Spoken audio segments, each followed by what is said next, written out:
Hey up viewers and viewesses, my name is General Red Strategist and welcome back to Call of Cthulhu Dark Corners of the Earth. This is episode 7 now. So, as you remember, in the last episode there was a terrible incident over at the Waits house on Dock Street, and basically Ramona Waite died, her father was dragged off and accused of the murder by the police, and we're becoming increasingly aware that there are horrible creatures perhaps in this town, strange things of the night.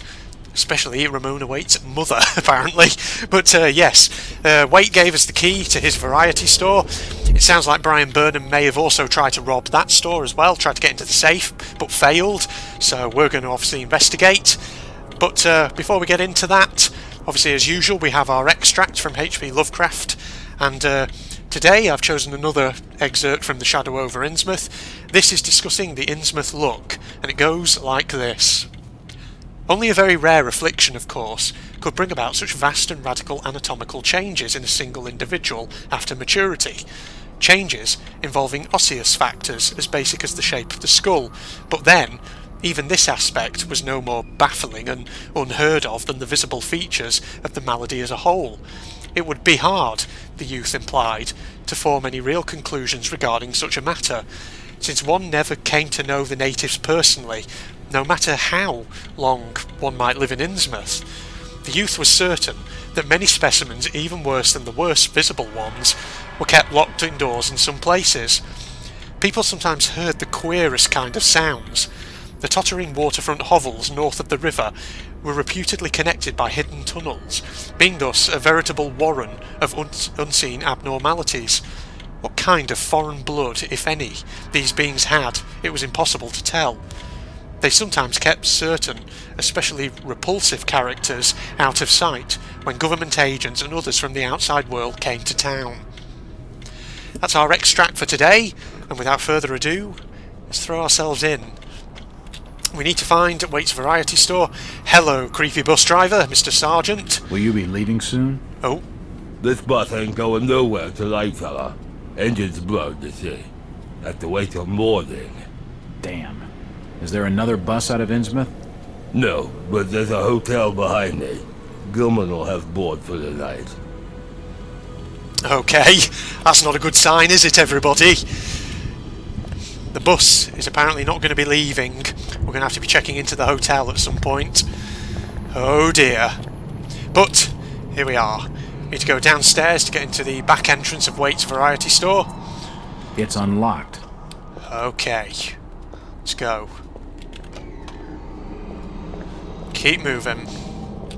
Oh boy. Oh boy, oh boy. Ah, here we are. Oh. Now, who might you be? But before we investigate you, is there anything significant around here? Ugh. Got pig carcasses. Nothing of interest here. Jeez. Can't see anything of use. Coco? Till. Another medkit there we can pick up. Oh. God, that's that It's thing. a bird cage. I don't own a bird, so nothing useful. It's a bird cage. True. Boxes Fish. of dead fish. What a stench. Jeez. The smell of dead fish seems to fester in every corner of this godforsaken town. It won't open. Okay, right. Something tells me we definitely have to check out what this woman here is doing, trying to get into the safe.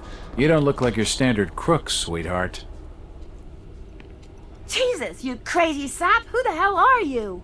Jack Walters, private detective. And considering your recent break-in and entering, how about I ask the questions? Have you any idea who I am? No, and I really don't care. My family has influential contacts in the Order, so I'd advise you to mind your manners, sir. I'm from out of town. The Order doesn't hold much sway with me. Really? Out of town, you say? How interesting. I'm Ruth. Ruth Billingham. Huh. You're Brian's broad. That figures. Oh, yes. Brian? I don't believe I know a Brian. Yeah, right. I've been fed that line 1,000 times, and from much better liars than you.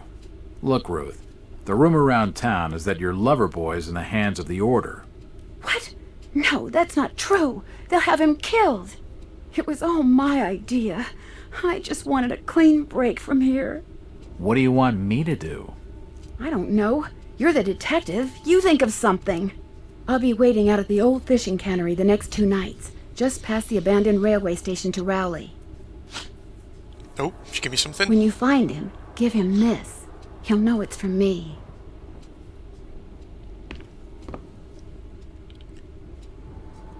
Okay, what does she give us? A photo of Brian Burnham with Ruth Billingham. There's a message on the back. It reads, "I love you, BB." Okay, so she gave us a photograph. Interesting. Now, I just wonder if it might have come up in the general evidence. But now we have Tom Waite's safe, and obviously we're going to have to crack this open. So yeah, that was Ruth Billingham. That's Brian Burnham's lover, who Rebecca mentioned earlier. So yes, now we need to figure out how to open this. Now, there was a clue that Tom Waite did give us. Diary of Thomas Waite. Was it Ramona's birthday? Yes, it was a 10th birthday. Change count 5. Alright, yes. Okay, it's her birthday, birth date even, which is the combination for the save. So, month, day, year. Right, so. Okay. What day is it today? Just trying to think. Right, 15. February the 6th. Okay. Right, so. 7th of February. Right, so if today's the 7th, I think that means it's 2/6, and obviously she's 10 years old. It's 1922, so she'd been born in 1912. So, if I get this correct, it should be 2/6/12, right? Hang on, how do I do this? There we are. 2/6/1 and 2. No, that didn't work. What? No, this hasn't worked. Something's gone wrong. Oh god, no. That's not right. No, let me just check that again. Did I not get that right? Let's see now. That's the Diary of Jack Walters. I've been able to gather Mr. Burnham something of a young rogue. Hang on, does this tell me when he arrived in Innsmouth? Myself, that is, Jack Walters. Yes. Welcome there. Usual Hicktown prejudice. Yes. Tomorrow afternoon, so yeah. Tomorrow afternoon, the 7th. Yeah, so today is the 7th, okay. So, Thomas Waite's diary. There we go. Do that. Right, so still use the month, day and year. Birth, okay, right. So, let's go back. The date, yeah, it's definitely 22. So minus 10 years, that would be 12, yes. So yeah, it should be February. So yes, it should be, yeah, 2/6/12. It should be, right? Surely? I'm going to try this way, perhaps. 2/6/12. Ah, there we go. Okay, I was just going the wrong way. That's it. I was going clockwise first instead of anti-clockwise first. Oh, I've got a save point and a document. Something as well. The safe holds a heavily bound manuscript. The front is embossed with the words, Book of Dagon. Okay, let's have a look at this then. Book of Dagon, heavily bound manuscript. Title Book of Dagon. It's a translation of some ancient glyphs. I wonder if it's in this one. Yes, it is. Book of Dagon. This book is handwritten and heavily bound. Its cover is embossed with the title, The Book of Dagon. It seems to be a religious work, translated from a series of ancient tablets. It tells of an entity called Dagon, apparently some kind of sea god, and his consort Hydra. They are the greatest of an underwater race called the Deep Ones, who worship them with sacrifices and other rites. The descriptions of the sacrifices are particularly shocking, and there are details of magical spells and other strange rituals. If this incredible manuscript is to be believed, their history stretches back beyond the remotest human origins into unthinkably remote antiquity. A few individuals are so incredibly old that they have seen continents rise and fall, for they do not die of old age as humans do. Father Dagon and Mother Hydra are such individuals, and are greatly revered for their age and size. Their greater store, however, is reserved for a dark god named Great Cthulhu, who is said to sleep and dream in the underwater city of Rylair. I think that's how you pronounce it. The book seems incomplete. The last chapters tail off, as though the translation has not been finished.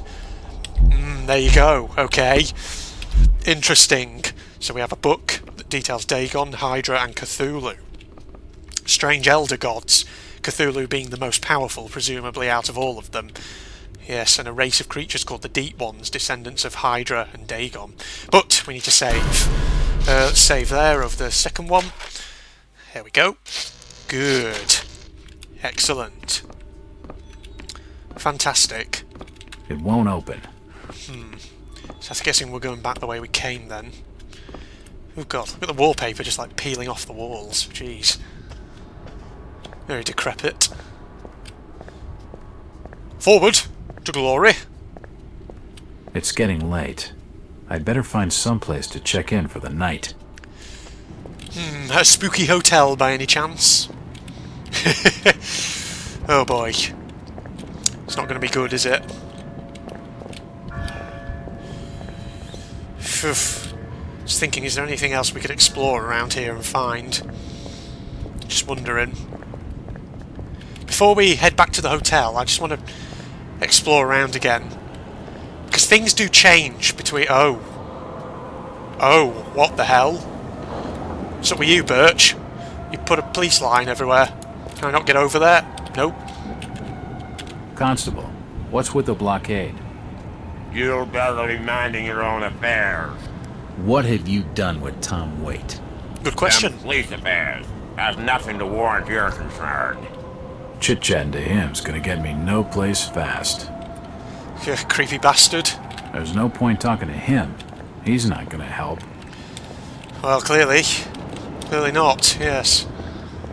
Alright, so we can't explore back there then, clearly. It's not going to happen. What about back towards Dock Street? Will that have... will there be anything back there? Perhaps? God, there's blood everywhere as usual. Jesus. Oh, Rebecca's still here. Plus that creepy woman. God.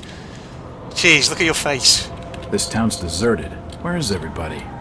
It's getting late, outsider. Folks says no, it's good for them are safely bolted in their homes by now. Except for you, clearly, interestingly. Rebecca, do you have anything new to say?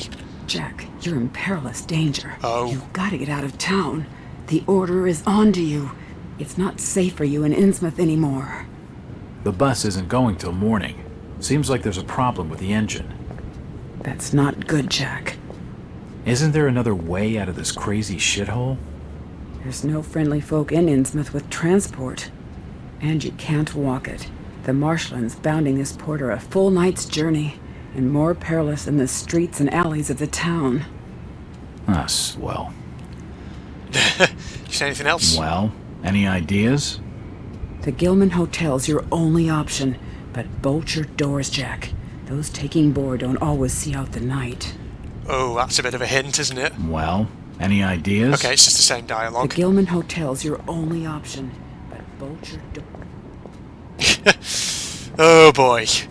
So it's going to get lovely, isn't it? To the Gilman Hotel then, everybody. And stay the night. Phew. In we go. Oh. Another vision. God, there's birch down there. Something on the rooftops. Oh boy. Oh, it's getting horrible. Oh. What's that? Is it a banging sound?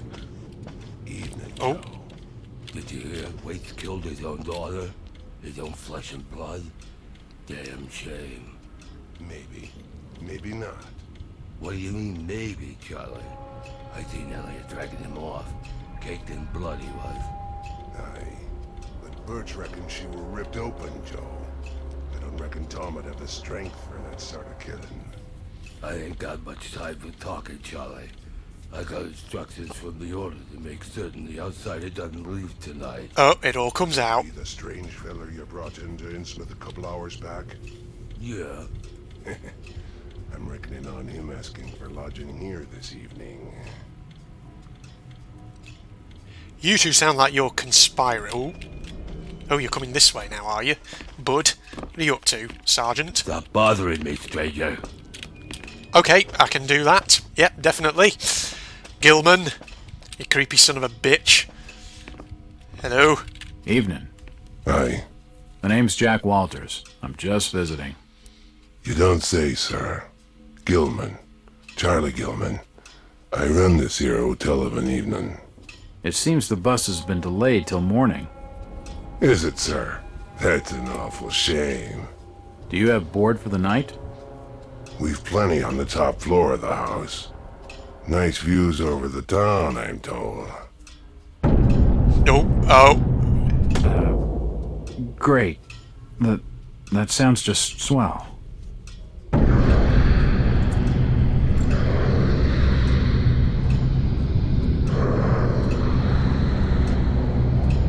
Hey, you alright there, sir? You're starting to look kind of funny there for a while. Face as white as bone and eyes as black as coal.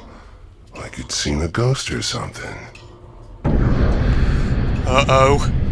Something bad's happening. I'm fine, thanks. It's just the sea air around these parts. It makes me queasy. The Innsmouth's breeze is not for your outsiders. Charlie, can you come with me? I need to be telling you something. Perfectly. Excuse me, sir. The Innsmouth law doesn't like to be kept hanging about. I'll be right back with you shortly.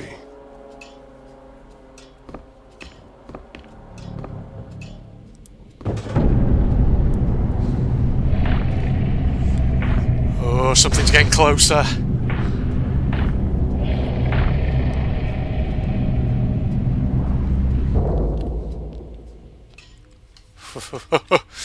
Nasty. I think they do have some dialogue if you sneak around What's here. it you're wanting, Nathan? Yes. Whereabouts to lodge in the outsider? Top of the house. Plenty of rooms up there. Probably 401. Instructions under the order are to make certain he don't leave the hotel. That's the direct command of Robert Marsh himself. They reckon the outsiders seen too much of Innsmouth's ways. You can tell Robert he can always rely on Charlie to see things done properly. Yeah, you better be certain of that. What you done with old Waits? That's a matter for the order to settle. He's in jail for the present. They're out looking for her now. Something was always wrong with that Tom Waits. Not right betwixt the ears, if you get my meaning. Well, if you don't swing for it, they'll probably take him out to the reef. Make proper use of him there. If you ain't needing anything more, I'll be getting back to my work. I think we're done for now, Charlie.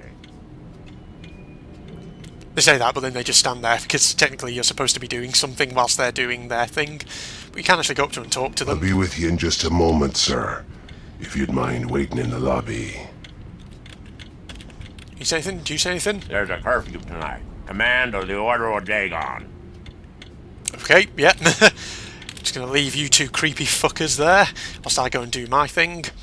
But yes, what we need to do is as follows. He should have a key. There it is. It's the key to the back office. Oh, I wonder what horrible things might be in here. It's unlocked. Nope, nothing important here. Nope, nothing of interest. This office is a mess. Oh, hello. What has been going on in here? There is someone's head in a cardboard box. Oh joy. Oh, what did we just get there? What's... shotgun shells, okay. Oh boy.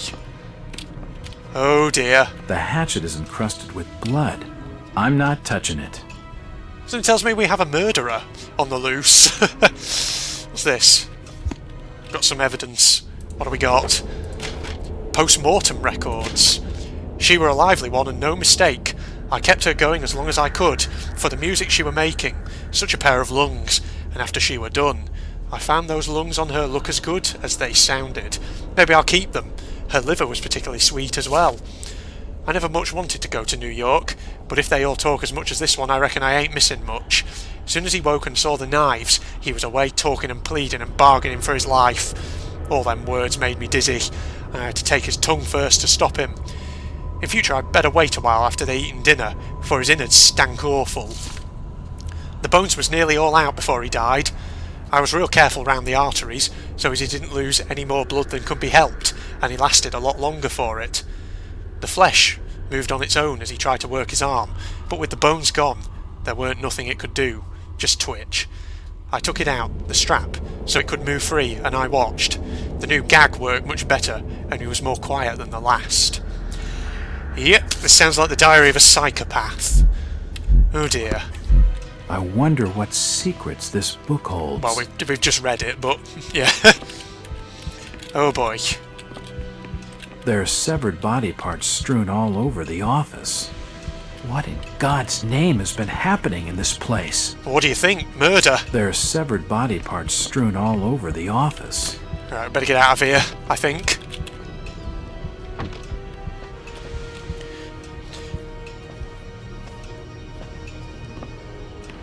If you just follow me, sir, I'll show you to your lodgings. Do you not I heard suspect there was anything? a killing over at the old Waits house tonight. They reckon the old fool killed his own daughter. Caked head to toe in her blood, they says, and had to be dragged away, screaming and crying. I reckon there'll be a lynching for what he done. Dear. Oh boy. This is not a good idea, Jack.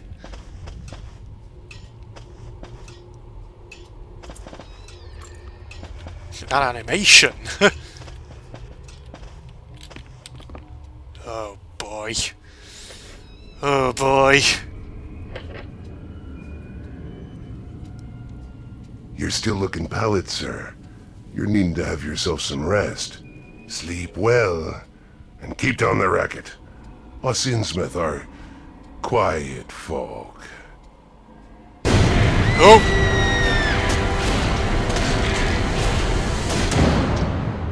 I think we now know who's responsible for all the body parts, don't we? Oh shit. First things first. Shut door. Bolt, as Rebecca said. Whew. Oh boy. Jeez. Things are going to get nasty, I think. But yes, I think it's time to wrap this episode up here. Gosh. Wow. So, this was episode 7 of Call of Cthulhu Dark Corners of the Earth with me, General Red Strategist.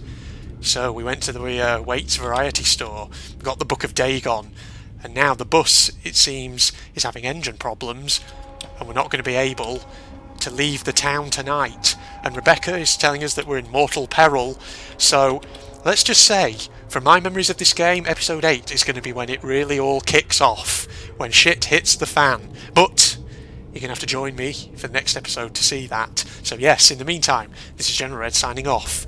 Goodbye. Whoa, Jesus Christ! Holy shit! Fucking hell! Bloody hell, that did like 1,000,000 damage! This better not be a... Whoa! Shit! No! Oh my fucking god! How many... What? Holy shit!